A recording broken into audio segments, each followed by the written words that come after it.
Hello everybody, and this is the second installment to my Game Maker tutorial series, Intro to Game Maker. And in this episode, we're going to be going over sprites.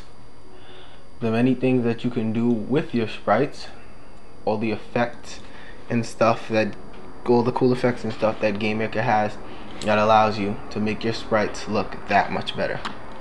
Spriting is a big part of your game because animations period is a big part of your game, because the better it looks, the more intriguing it will be to the player's eyes. And yeah, spriting has a lot to do with addiction. Okay, so we're gonna make our first sprite. You can name it whatever you want. I'm gonna name mine my first sprite. And edit sprite. You're gonna click edit sprite. And then hold on, before I even get you started, because this is something that I got caught up into when I first started Game Maker. I got caught believing that the image, okay, for instance, I'll make my first sprite right here. It'll be a stick figure. Make a stick figure.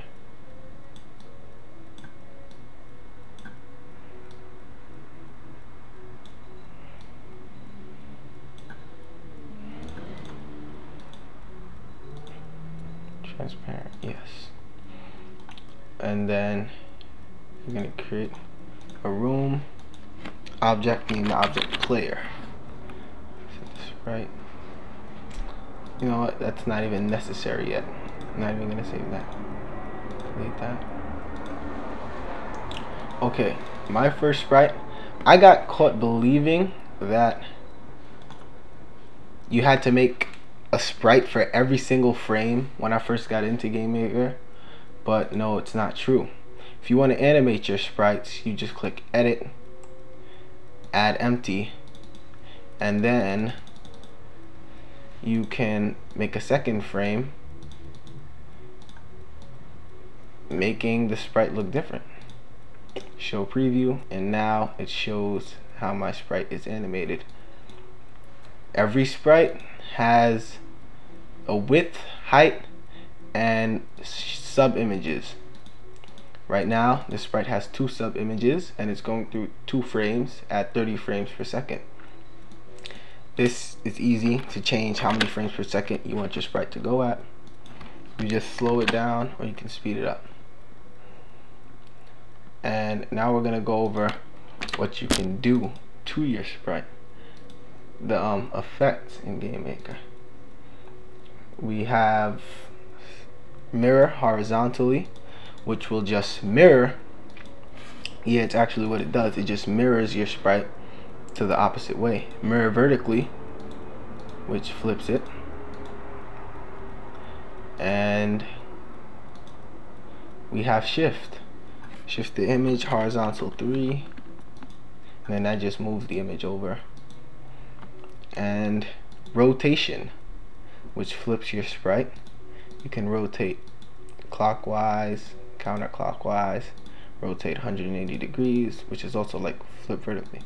Or you can do this, you can rotate it and you choose by how much degrees you want to rotate it.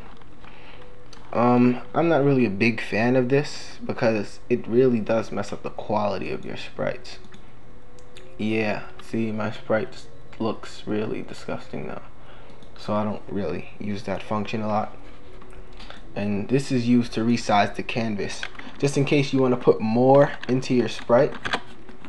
We'll make the canvas bigger, and now I can have more room to do other stuff there. And stretch. This is also another thing. It resizes the canvas, but it resizes your drawing with it. So I'm gonna multiply it by 2. Yeah, multiply it by 2. Just put 200%. Keep the quality excellent.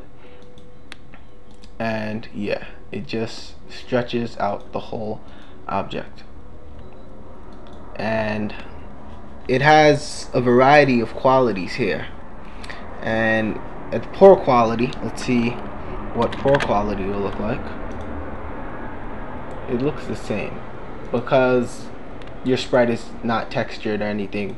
But once you get into more advanced sprites, it will look different when you stretch it. And scaling is another thing. It doesn't increase the size of the canvas, but it stretches, oh, got an eye on. But it stretches your actual drawing without increasing the size of the canvas. And now we have this. Well, we need sub images for those. But here's some cool animations you can do. You can make your image black and white. You can colorize it from red, blue, purple, green, yellow. You can colorize partial. You can colorize some of it without colorizing the whole thing. Well, this also doesn't work as well because he's not textured. You can shift the hue, which is basically just like colorizing your sprite. And you can put the intensity higher or lower of your sprite. If the intensity is very high, then he'll be white. If it's really low, it'll be black. And we also have invert, which just inverts the sprite. We have fade, which I like to use this because you get to select what color you want your sprite to fade to. We'll make him fade to pink, and he begins to look more pink. And you can also increase the number to how much he does fade. The max is 256, so I'll put that there, and then he'll be fully pink if I fade him fully to pink with 256. Transparency. This is another cool function. It makes your sprites appear invisible. That's a cool function to use there. And blur. The blur can be from 1 to 9, and the higher it is, the stronger the blur will be. That blur was a little too strong. It completely wiped out my whole sprite. Yeah. Well, since it's not really textured, the blur effect doesn't really work that well. We have the outline. This is a very fun thing to do. You can outline your sprites with any color you want to. You can shift whether you want it to be lighter, and you can just basically outline with any color. You can also remove the image when you outline it, so you have basically a whole new sprite. And you have boundary, which is just like outline, but instead of going around the object, it goes on the object. It boundaries it. Yeah, basically like that. And you can also crop the border, making the canvas smaller and making him bigger. It's a lot like scaling. Number of frames. Yeah, this is just setting the length of the animation, how much frames you want in there. Put 4, then there's 4 frames. Just delete those, and you can stretch it for the number of frames.